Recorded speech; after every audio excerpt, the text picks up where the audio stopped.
Finally বন্ধুরা আমরা বেরিয়ে পড়লাম, যাচ্ছি।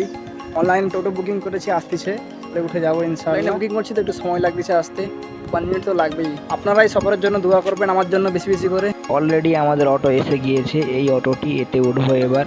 এই তো বন্ধুরা সিএনজিতে উঠে গেলাম, সিএনজি চালক সিএনজি ছেড়ে দিল। আমরা মধুসূদন পার্কের পাশ থেকে উঠছি, যাচ্ছি কটক, তারপরে দেখা হচ্ছে কটক গিয়ে আপনাদের সাথে। ফাইনালি আমরা চলে এলাম কটক। ফকিরাপুর থেকে কটক এলাম, এখানে খাওয়া দাওয়া করবো রাতে। একদিকে চিকেন কষা রয়েছে, অপরদিকে ভাত রয়েছে, তরকারি দেওয়া চলতেছে। রাতের খাওয়া দাওয়া শেষ করে আবার উঠে গেলাম গাড়িতে। এখানে আমাদের ম্যান রুম রয়েছে। এবার গাড়িতে উঠে যাচ্ছি বাস স্টেশনের দিকে। আমাদের গাড়ি আছে রাত 10টায়। দেখতে দেখতে চলে এলাম বাস স্টেশনে ছোট্ট একটি খাওয়ার দোকানে। এখানে খুব সুন্দর সুন্দর মিক্সচার পাওয়া যায়, তাই চলে এলাম মিক্সচার নিতে। মিক্সচার এক প্যাকেট মাত্র 100 টাকা। এবার গাড়িতে ওঠার পালা। আমরা সবাই ওয়েটিং করতেছি গাড়ির জন্য।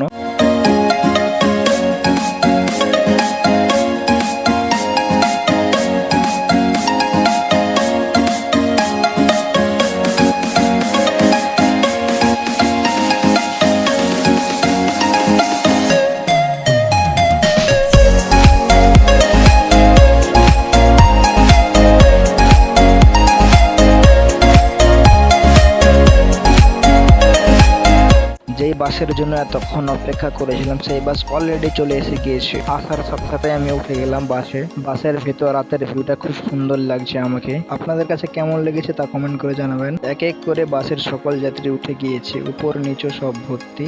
সিট বুকিং হয়ে গিয়েছে, এবার বাস ছাড়ার পালা। বাসটি সোজা গিয়ে দাঁড়াবে একটি হোটেলে। বাসের সকল যাত্রী নেমেছে খাওয়া দাওয়া করার জন্য। এখন বাজে 11টা 33। আমরা যেহেতু খাওয়া দাওয়া করে এসে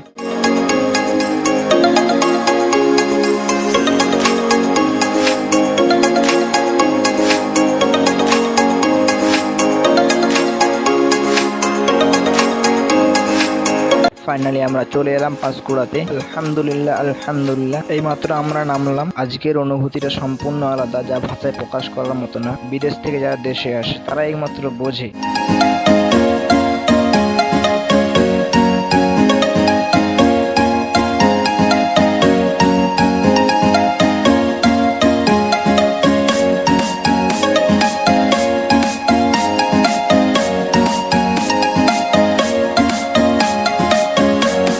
সকালের ব্রেকফাস্ট, এক গ্লাস শরবত, সাথে রয়েছে রুটি এবং ডিম ভাজি রয়েছে সাথে।